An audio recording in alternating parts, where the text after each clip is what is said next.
2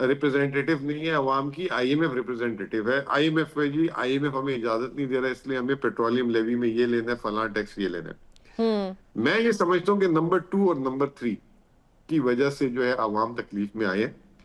حکومت کو چاہیے تھا کہ کسی طریقے سے آئی ایم ایف کو کنونس کرتے کہ ہم نے سال کے 10 مہینے پیٹرولیم لیوی لی ہے نا, جب عالمی مارکیٹ میں نیچے تھی, عوام نے بھی ساتھ دیا ہے نا, اب اٹ از اے ٹائم کہ ہم عوام کا ساتھ دے دیں. لیکن میں سمجھتا ہوں کہ وہاں پہ حکومت اور سبسڈیز نہ ختم, مطلب سبسڈی نہ بھی دے, جو لیوی وغیرہ ہے 140 روپے 50 روپے میں نے آپ کو کہا سارے ٹیکسز ہیں, اس کا کچھ حصہ چلے پاس آن کر دیتے, کچھ حصہ جو ہے حکومت جو ہے نہ لیتی فی الحال ٹیکس, تو یہ ہو سکتا تھا. اور یہ جسے کہتے ہیں ان یوزول ٹائم ہے, these are not the normal time. تو نارمل ٹائم میں آپ اگر کسی سے اس طرح کی ریکویسٹ کریں تو وہ لوگ اس کو نہیں سمجھتے, لیکن ان یوزول ٹائم میں یہ مطلب بات کی جا سکتی تھی. تو آئی تھنک یہی چیز جو ہے ہم دیکھ رہے ہیں کہ وہ بجلی کے معاملے میں بھی ہو رہی ہے, یہی چیز جو ہے ہم نے دیکھا تھا پچھلے سال گندم کے معاملے میں بھی ہوئی کہ جی حکومتوں کو نہیں الاؤ کہ وہ کسان سے گندم شرائط جو آئی ایم ایف کی. اچھا پھر اس میں صوبے کی طرف بھی آتے ہیں مزمل. اب آئی ایم ایف کی طرف سے خیبر پختونخوا کی صوبائی حکومت کی جانب سے اب جو ہے وہ کیا یقین دہانیاں کرائی گئی ہیں, کیونکہ ایک تو چلے ہم وار کو تو ساتھ ساتھ ڈسکس کر ہی رہے ہیں, لیکن بجٹ بھی آنے لگے, تو پھر صوبائی حکومت کی طرف بھی ضرور دیکھنا پڑے گا. دیکھیں, پہلی بات یہ کہ we have no agreement with I M F, ہمارا آئی ایم ایف کے ساتھ کوئی بھی ایسا ایگریمنٹ نہیں ہے. ایگریمنٹ آئی ایم ایف کا کسی صوبے سے نہیں ہے, ڈائریکٹ وفاق سے. اس کے بعد جو ہے وفاق کی اور صوبوں کی جو ہے نا ایک جسے کہتے ہیں کہ انڈرسٹینڈنگ ہوتی ہے, جس کو میمورینڈم آف انڈرسٹینڈنگ بھی کہہ لیں, کہ وفاق کہتا ہے کہ جی آپ اس طریقے سے جو ہے نا اس کو کریں. تو وہ ایک وفاق اور صوبے کے درمیان, اور وہ بھی میمورینڈم آف انڈرسٹینڈنگ ہوتی ہے. اس کے پیچھے بھی یہ ہوتا ہے کہ اگر وہ مجھے کہتے ہیں کہ آپ نے جو ہے اتنی بچت کرنی ہے, تو اس پہ میں ان کو جواب یہ دیتا ہوں کہ ٹھیک ہے, ہم اتنی بچت اس وقت کریں گے جتنا آپ نے اپنا ٹیکس کلیکشن کا ٹارگٹ رکھا ہے. اگر آپ خود ٹیکس کم کلیکٹ کریں گے تو میں بچت کیسے کروں گا؟ تو ابھی تو حکومت اپنے ٹیکس کلیکشن میں بیہائنڈ ہے, ٹھیک ہے نا. پھر یہ پیٹرول جو ہمیں سبسڈیز دینی پڑی ہے, بیچ میں سیلاب آ گیا. خیبر پختونخوا میں آپ کو پتا ہے کہ آپریشنز ہوئے ہیں جس میں ہم نے آئی ڈی پیز کو پیسے دیے ہیں جو ہم وفاق سے مانگ رہے ہیں. پھر مرج ایریا کے ہم بار بار کہہ رہے ہیں کہ جی این ایف سی ایوارڈ کے تحت جو ہمیں پیسے بنتے ہیں وہ دے دیں, آپ اپنی جیب سے نہ دیں, ہمیں آبادی 7ویں این ایف سی کے حساب سے اپڈیٹ کر دیں. تو ہمارے تو بہت اف اینڈ بٹس ہیں, ٹھیک ہے نا. لیکن ہماری یہ عادت نہیں ہے کہ ہم پہلے دن ہی نہ کر دیں. ہم یہ کہتے ہیں کہ جی ٹھیک ہے, آپ جو بات کر رہے ہیں یہ چیزیں بھی آپ مکمل کر دیں گے تو ہم تابعدار ہیں, ہم دیکھتے ہیں, ہم آپ کے لیے بالکل we'll do our best. لیکن اگر یہ چیزیں بھی آپ نہ پرووائڈ فور کریں گے تو میں جو ہوں وہ یعنی کہ وہی والی بات کہ آپ اگر 10,000 دیں گے ہی نہیں تو میں 5,000 کیسے بچاؤں گا؟ ٹھیک ہے نا, آپ دیں گے ہی 5,000 یا 6,000 تو میں 5,000 تو خرچ کر کے 1,000 ہی بچا سکوں گا. تو یہ ایک کلیئر ہونا چاہیے کہ there is no hard and fast rule, it's a memorandum of understanding جو صوبوں اور وفاق کے درمیان ہوتی ہے. آئی ایم ایف سے کوئی صوبے کا ڈائریکٹ کوئی واسطہ نہیں ہے. ہاں اب یہ ہوتا ہے کہ جب آئی ایم ایف ریویو کے لیے آتی ہے تو وہ جو ہے صوبوں میں وہ بھی پولیٹیکل لیڈرشپ سے نہیں, ٹیکنیکل ان کا جب ریویو ہو رہا ہوتا ہے, جب وہ محکموں سے مل رہے ہوتے ہیں تو ہمارے محکموں سے ملاقات کر رہے ہوتے ہیں اور ان سے پوچھ رہے ہوتے ہیں کہ آپ کا سال کیسا گزرا, آپ نے فلاں جگہ پہ ٹیکس کم کیوں جمع کیا, آپ کے اخراجات تعلیم اور صحت میں زیادہ ہونے چاہیے تھے, آپ نے کم کیوں کیے. تو یہ از جسٹ اچھا یہ بالکل. اور مزمل یہ سوال میں اس لیے بھی پوچھ رہی ہوں کہ اگر میں اب جو آپ خود ابھی بات کر بھی رہے ہیں, اب آج بھی ہم نے دیکھا کہ سی ایم کے پی سہیل آفریدی نے یہ کہا کہ این ایف سی سے متعلق جو ہمارے مطالبات ہیں یا جو وفاقی حکومت کے ساتھ معاملات ہیں صوبائی حکومت کے, وہ ابھی تک طے نہیں پائے, اور اسی کی وجہ سے کل جو ہے وہ احتجاج کی کال بھی دے دی گئی ہے کے پی گورنمنٹ کی طرف سے قلم چھوڑ. اب اس پہ مجھے یہ سمجھائیے گا پلیز کہ جب یہ معاملات طے نہیں پا رہے تو پھر تو یہ سچویشن مزید خراب ہوتی جائے گی. What is lacking and what is required? دیکھیں مجھے ایک بات, اس کو آپ اس طریقے سے لیں کہ جیسے آپ نے دیکھا کہ سم ٹائمز اگر حکومت کے اتحادی ہوتے ہیں اور کوئی بل آ رہا ہوتا ہے تو یوزلی حکومت کے اتحادی ہی واک آؤٹ کر کے جا رہے ہوتے ہیں, اور وہ کہہ رہے ہوتے ہیں کہ جی ہم یہ بل پاس نہیں کرائیں گے کیونکہ آپ نے ہمیں کانفیڈنس میں نہیں لیا, یا ہم نے کہا تھا کہ ہماری بھی یہ شرطیں یا ہمارے یہ مطالبے ہیں, اپنا مطالبہ لے آئے, ہمارا مطالبہ نہیں لے کر آئے. کہ وہ صرف اس وقت موو فارورڈ کرتا ہے جب کنسنسس ہو جائے, یعنی کہ آپ پھر میں اگزامپل دیتا ہوں کہ جو سیکیورٹی کاؤنسل آف UNO ہے اس کے جو ممبر ہیں ان میں سے ایک آدمی بھی ویٹو کر دے تو وہ موو نہیں ہوتی ایجنڈا یا جو بھی کہہ لیں آگے نا، وہ ہو جاتی ہے، رد ہو جاتی ہے۔ NFC میں بھی اس طریقے سے ہے کہ چاروں صوبے اور وفاق جب تک اتفاق نہیں ہوگا وہ چیز جو ہے ریکمینڈ نہیں ہوگی ٹو دا پریزیڈنٹ، پہلے ان کی آپس میں اتفاق ہونا چاہیے۔ تو ہمارے NFC میں it is not just federal government who is denying right, it is other provinces, وہ بھی جو ہے اس میں جو ہے، کیونکہ اگر ہمیں وہ دیتے ہیں تو ان کے شیئر کٹ جاتا ہے فائنینشلی، اور کوئی آدمی جو ہے اپنا شیئر کٹوانے کے لیے آپ کو پتا ہے بڑا مشکل کام ہوتا ہے کسی کے پیسے کاٹنا نا، تو اس کی وجہ سے ایک کنسنسس نہیں ہو پا رہا۔ اب ہم یہ سمجھتے ہیں ایز اے فیڈریشن وفاقی حکومت کو یہ اگر وہ نہیں ہو رہا کنسنسس تو بٹھائے کنسنسس کرائے، اس طرح وائے آلریڈی 8 years gone، مطلب 2018 سے ہوا ہے، 8 سال گزر گئے کہ اگلے 8 سال انتظار کرنا ہے، اور یہاں پہ جو ہے اب وہ کرائسس جو ہے بڑھتا جا رہا ہے۔ آپ کو پتہ ہے لا اینڈ آرڈر کی سچویشن، یہاں کے لوگ جو ہیں محرومیہ کے وہ شکار ہیں، وہ کہتے ہیں پورا پاکستان پھل پھول رہا ہے، ہمارے پاس یہاں پہ پراپر انفراسٹرکچر نہیں ہے، ہمیں جو انفراسٹرکچر دیں۔ اب KP حکومت اس وقت انفراسٹرکچر دے گی نا جب وفاق ان کے جو حق ہے جیسے باقی صوبوں کو ملتا ہے تو وہ ملے۔ تو یہ جو ہے آئی تھنک کہ بہت اچھا جو ہے ایک موو ہے، اور ایک بڑا جسے کہتے ہیں کہ آپ یہ کہہ لیں پارلیمانی کہہ لیں جمہوری کہہ لیں وہ ہے، اور جس سے جو ہے پورے پاکستان کو KP کی عوام کو یہ مقدمہ صحیح طرح پہنچے کہ جی ہو کیا رہا ہے، زیادتی کہاں سے ہو رہی ہے، کیوں ہو رہی ہے، کیوں اس میں ڈیلے ہے، یہ تمام چیزیں۔ اچھا مزمل، کچھ سٹیٹسٹکس ہیں اس وقت میرے پاس جو یہ بتاتے ہیں کہ پنجاب کا جو بیرونی قرضہ ہے وہ کم ہوا، جبکہ باقی تینوں صوبوں، خاص طور پہ اگر میں سندھ کی بات کروں، KP کی بات کروں، تو ان پہ قرض جو ہے وہ بڑھا ہے۔ اب یہ جو ایک غیر متوازن صورتحال ہے اس کی مجھے وجہ بتائیے گا، اور اگر آپ کہتے ہیں تو، and by the way correct me if I am wrong, جو میرے پاس سٹیٹسٹکس ہیں وہ آف کورس وزارت خزانہ کی دستاویز کے مطابق ہیں، تو یہ مجھے اس کی وجہ بتائیے گا پلیز۔ دیکھیں سب سے پہلی بات تو یہ کہ KP کی اس وقت جو فائنینشیل پوزیشن ہے that is on the sweetest spot in the history of 78 years, ٹھیک ہے نا؟ That is in what, sorry? 78 year history of Pakistan یہ KP کے لیں، ٹھیک ہے نا؟ سویٹسٹ اسپاٹ مطلب یعنی کہ ہم ایک بہترین مالی پوزیشن میں ہیں، اور یہ جو ہے، اور یہ ہم نے پچھلے 2 سال میں we have achieved this, number 1، ٹھیک ہے؟ اب جو قرض ہے نا، 2 طریقے کے قرض ہوتے ہیں۔ ایک قرض ہوتا ہے کہ آپ نے اپنا کچن چلانے کے لیے لینا ہے، ٹھیک ہے نا؟ تو اس کا مطلب یہ ہے کہ آپ کے پاس اتنی بھی آمدنی نہیں ہے کہ آپ اپنا کھانا پینا افورڈ کر سکیں، ٹھیک ہے نا؟ اور ایک قرض ہوتا ہے کہ آپ کے پاس کچن کے بھی پیسے ہیں، آپ کے پاس جو ہے اپنے بچوں کی فیسیں بھی ہیں، سارے آپ کے کام ہو گئے، لیکن آپ چاہتے ہیں کہ آپ کا گھر سنگل سٹوری ہے، آپ اس کو ڈبل سٹوری بنانا چاہتے ہیں، اس کے لیے آپ قرض لے کے کہ ایک ڈیولپمنٹ کروں میں، اپنی ایک انویسٹ ایسٹ بناؤں، ٹھیک ہے نا؟ KP کا جو قرضہ ہے آج تک جو بھی لیا گیا وہ لیا گیا فار دا ڈیولپمنٹ پرپس، اس سے جو ہے ہم نے ڈیمز بنائے اپنا کچن چلانے کے لیے، یعنی کہ تنخواہیں دینے کے لیے یا بجلی کے بل دینے کے لیے صوبے کے لیے نہیں کیے، یہ اس لیے کیے گئے، نمبر 1۔ دوسرا وہ جو ہے 2019-20 اس طریقے سے الگ الگ ٹائم پہ جو ہے قرض لیا گیا ہے، لیکن وہ قرض جو ہے جس دن لیا جاتا ہے وہ اسی دن اس کی ڈسبرسمنٹ نہیں ہو جاتی، وہ جو ہے جیسے جیسے بینچ مارک کراس کرتے ہیں نا، کہ اگر آپ نے پلنتھ ڈال دی ہے تو آپ کو 5% ملے گا، پھر آپ نے فرسٹ فلور ڈال دیا ہے تو آپ کو مزید 10% ملے گا، تو جیسے جیسے ایز دا پروجیکٹ پروگریس اس کے ساتھ ساتھ آپ کو ڈسبرسمنٹ ہوتی ہے۔ تو یہ جو ابھی جو ہم نے 2 سالوں میں جو ہمارے پاس پیسے آئے ہیں، یہ جو ہسٹوریکل پروجیکٹ جو آن گوئنگ چل رہے تھے اس کے میجورٹی آف دا کیسز پہ آئے۔ دوسری چیز، تیسری چیز، ہم نے کام اچھا کیا، کیونکہ جب میں نے آپ کو کہا کہ ہم ایک مالی طور پہ مستحکم پوزیشن میں آ گئے، تو ہم نے ایک ڈیٹ ریٹائرمنٹ فنڈ بنایا جو پاکستان کی تاریخ میں آج تک کسی صوبے یا وفاق نے نہ بنایا نہ سوچا، یعنی کہ ہم جو ہے اپنا قرض اتارنے کے لیے ایک اکاؤنٹ بنا دیتے ہیں، اور یہ وہ والا نہیں قرض اتارو ملک سنوارو نواز شریف کا 92 والا کہ عوام اس میں چندہ کریں اور تاکہ ہم قرض اتاریں۔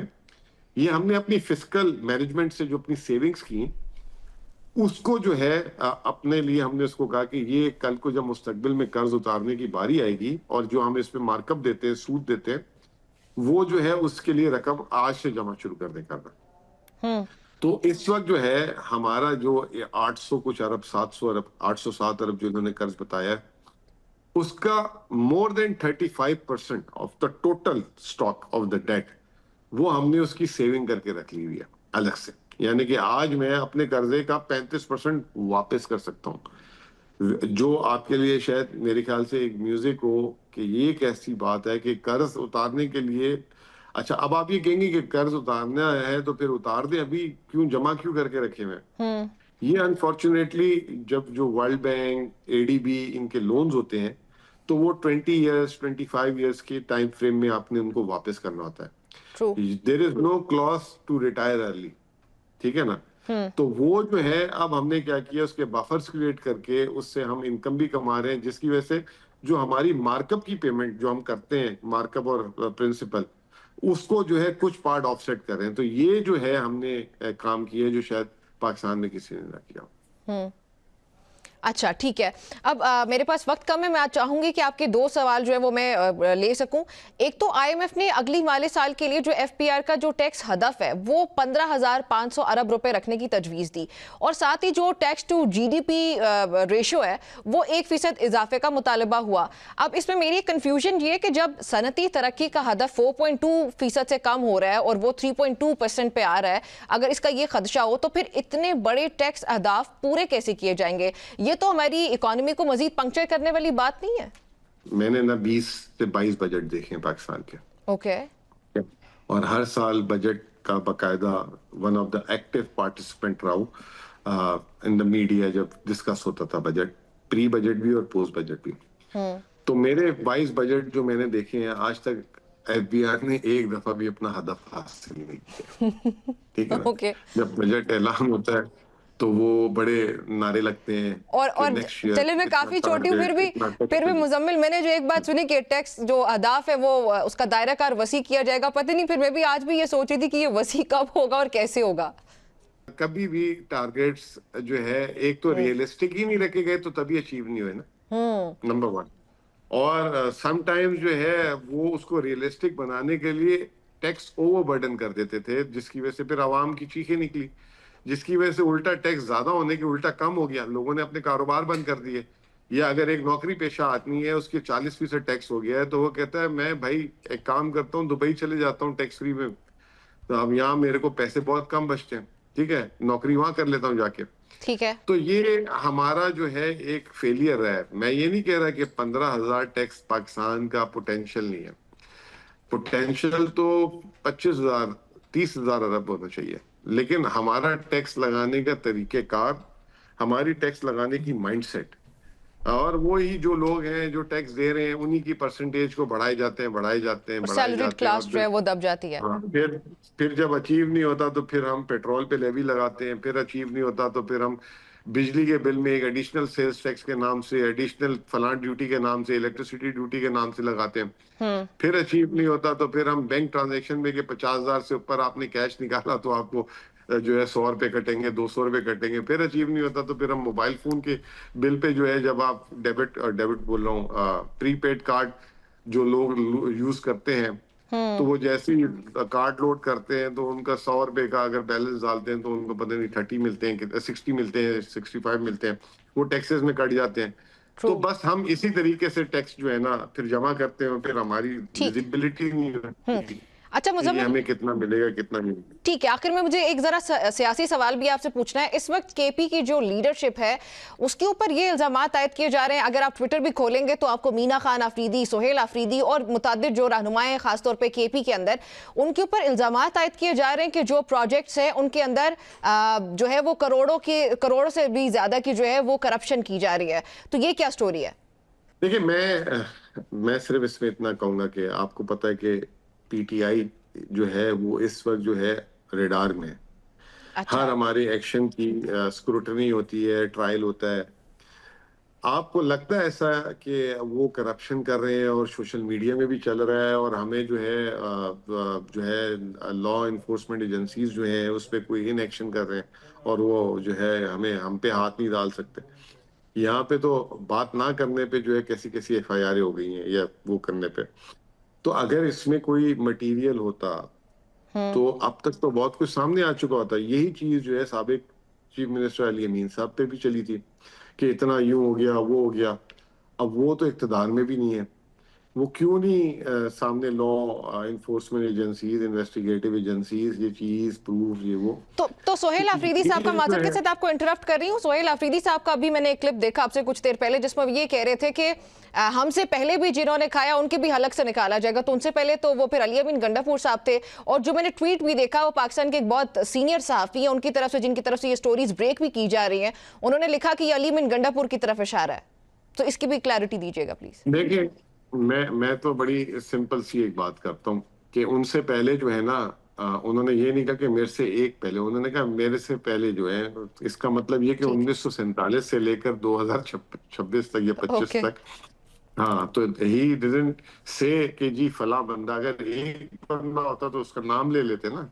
یہ تو اگین وہ سینئر صحافی ہوں یا جونیئر ہوں, میں بڑی معذرت کے ساتھ یہ کہوں گا کہ کسی کے منہ میں الفاظ نہ ڈالیں اگر ان کے پاس کچھ ہے تو. ویسے تو ہر چیز بڑے لگا دیتے ہیں, جیسے ہمارے پاس کاغذ آتا ہے ٹی وی پہ چلا رہے ہوتے ہیں.